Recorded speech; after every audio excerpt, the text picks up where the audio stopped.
வணக்கம் மக்களே. Big Boss season 8 Telugu இன்றைக்கி ஆக்சுவலி 7 o'clockலேருந்து லான்ச் ஆக போகுது. ஸோ இன்றைக்கி தெலுங்கு பற்றி என்ன ப்ரோமோ போட்டிருக்காங்க, இன்றைக்கி என்ன எபிசோடில், இன்றைக்கி இந்த லான்ச்சிங் எபிசோடில் என்ன இருக்க போகுது, அதை பற்றி நம்ம கண்டிப்பாக இந்த வீடியோவில் பார்க்க போகிறோம். நம்ம சேனலை யாராவது புதுசாக பார்க்குறீங்கன்னா மறக்காமல் சேனலை சப்ஸ்கிரைப் பண்ணி லைக் பண்ணுங்கள். ஏன்னா இன்னும் 40 நாள் இருக்குது தமிழ் பிக் பாஸ் ஸ்டார்ட் பண்ணேன். அந்த 40 நாளுக்கும் தெலுங்கு பிக் பாஸ் உங்களுக்கு கொஞ்சம் என்கேஜிங்காக வச்சுக்கும். இவா ரிவ்யூவும் பண்ணுவோம். ஸோ தெலுங்கு நம்ம 100 டேஸும் கண்டினியூவும் பண்ண போகிறோம். அதனால் தெலுங்கு அப்டேட்ஸ் அதை பற்றி என்ன நடக்குதுன்னு தெரிஞ்சால் நம்ம தமிழுக்கு நமக்கு அட்வான்டேஜாக இருக்கும் என்ன பண்ண போகிறாங்க அப்படின்றது. ஸோ இந்த ப்ரொமோவில் என்ன சொல்ல வந்திருக்காங்க, ஆக்சுவலி வந்து இன்றைக்கி ப்ரொமோ வந்திருக்கு, 3 ப்ரொமோ கிட்ட வந்திருக்கு. நிறைய ப்ரொமோஸ் வந்து இன்னும் 1 hours to go, 4 hours to go, 5 hours to goன்னு ஒன்று விட்டுட்டு இருக்காங்க. அந்த ப்ரொமோ விட்டுருவோம். மெயின் ப்ரொமோவில் என்ன சொல்ல வராங்க, ஆக்சுவலி அந்த ப்ரொமோவில் வந்து நம்ம தெரிஞ்சுக்கிட்டது என்னென்னா, இந்த பிக் பாஸ் சீசன் 8 வந்து பார்த்திங்கன்னா அனிமல் தீம். ஆமாம், அவங்க வந்து ஆக்சுவலி டைகர் காட்டுறாங்க, அந்த மாதிரி நிறையா விலங்குகள் அது மாதிரி நிறைய காட்டுறாங்க அனிமல்ஸ். ஸோ இது அனிமல் தீமில் பண்ணுறாங்க. நம்ம ஆல்ரெடி அனிமல் தீம் பண்ணியிருக்கோம். ஸோ அவங்க இந்த வாட்டி அனிமல் தீம் எடுத்து பண்ணுறாங்க. ஒன்று. ரெண்டாவது வந்து வீடு வந்து பார்த்திங்கன்னா பயங்கர கலரிஷாக இருக்குது. அப்படியே க்ரீன், எல்லோ, ஸோ அந்த மாதிரி கலர் பார்த்திங்கன்னா பிரைட் கலர்ஸாக பயங்கரமாக கொடுத்து ஒரு கலர்ஃபுல்லான வீடு செம்மையாக இருக்குது செட்டு. பட் தமிழ் செட்டு மாதிரியே தான் இருக்குது ஆக்சுவலி பார்க்குறதுக்கு. சன்னிலையா பண்ணுறீங்க அப்படின்ற மாதிரி இருக்குது.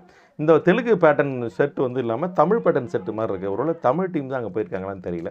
ஸோ அதை நம்ம அந்த டேஸ் போக போக அதை பார்த்தா தெரியும். அடுத்தது பார்த்திங்கன்னா இந்த செட்டு மேட்டரை விட்டுட்டு அடுத்த மேட்ரு வந்து பார்த்திங்கன்னா தீம் சொல்லிட்டோம். அதுக்கப்புறம் பார்த்திங்கன்னா இதில் வந்து எப்படின்னா மொத்தம் வந்து ஹிந்தி ஓடிடியில் இப்படி தான் பண்ணாங்க. 2 பேர் பேராக தான் அனுப்பிச்சாங்க. ஆக்சுவலி வந்து ஒரு மேல் ஒரு ஃபீமேல், இவங்க 2 பேரையும் கூப்பிட்டு அவங்க 2 பேரும் இன்ட்ரோவும் கேட்டுட்டு 2 பேரையும் ஒன்றா தான் அனுப்பிச்சி விட்டாங்க. நீங்கள் எப்படி விளையாட போகிறீங்க, சும்மா ஜஸ்ட் ஃபார் ஃபன்னு தான் அது, அப்படி தான் உள்ளே அனுப்பிச்சி விட்டாங்களே தவிர அந்த மாதிரியே, அதாவது வந்து ஹோஸ்டரோட டைமை சேவ் பண்ணுறதுக்காக இது ஒரு ஸ்ட்ராட்டஜி போல் இருக்குது. ஏன்னா வந்து அவர் ஒவ்வொருத்தராக அனுப்பிச்சிக்கிட்டே இருந்தால் டைம் அதிகமாக எடுக்குன்றதுனால அதுதான் இதில் பேக்கில் உள்ள சீக்ரெட் அதுதான்.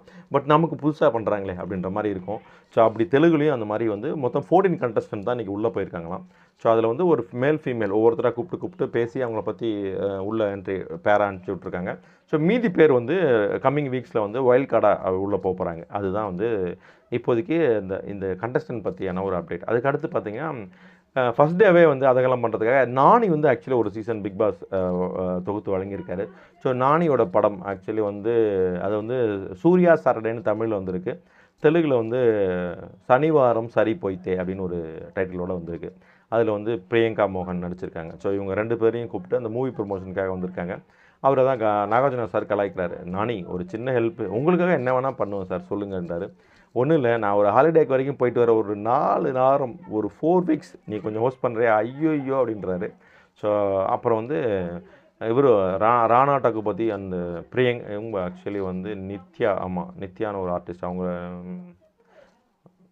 2 பேரும் அவங்களும் இந்த வீட்டுக்குள்ளே போகிறாங்க. அவங்களையும் கூப்பிட்டு கலாய்க்கிறாரு. நீ வந்து ஒரு 6 நாள் நீ இருப்பா ராணா, நீங்கள் ஒரு 3 நாள் இருங்க அப்படின்ற மாதிரி ஒரு கலாய் இருக்குது. இவங்கெல்லாம் வீட்டுக்குள்ளே போயிட்டு அந்த ஆக்சுவலி வந்து இவங்களாம் வந்து கண்டஸ்டன்ட் வந்த பிறகு உள்ளே போயிட்டு சும்மா ஜஸ்ட் ஃபன் பண்ணிவிட்டு வராங்க. அதுக்கப்புறம் ஒரு இன்னொரு பர்சன் போகிறாங்க. அவர் செலிப்ரிட்டியாக என்னென்னு தெரியல நமக்கு அவர் போயிட்டு ஒரு இது சொல்கிறாரு, நான் வந்து ஒரு பவுல் எடுத்து ஒரு சீட்டு போட்டு அதில் ஒரு பேர் எடுக்க போகிறேன், அந்த பேர் உள்ளவங்க வெளியில் ஸ்வைப் ஆகி நீங்கள் வெளில போக போகிறீங்க, வெளியிலேருந்து ஒருத்தர் உள்ளே வர போகிறாரு, இதுதான் ட்விஸ்ட் அப்படின்னு சொல்கிறாரு. ஸோ நாகார்ஜுனா சாரும் சொல்கிறாரு ஃபன் அன்லிமிட்டெட் இருக்குது அப்படின்னு சொல்கிறாரு.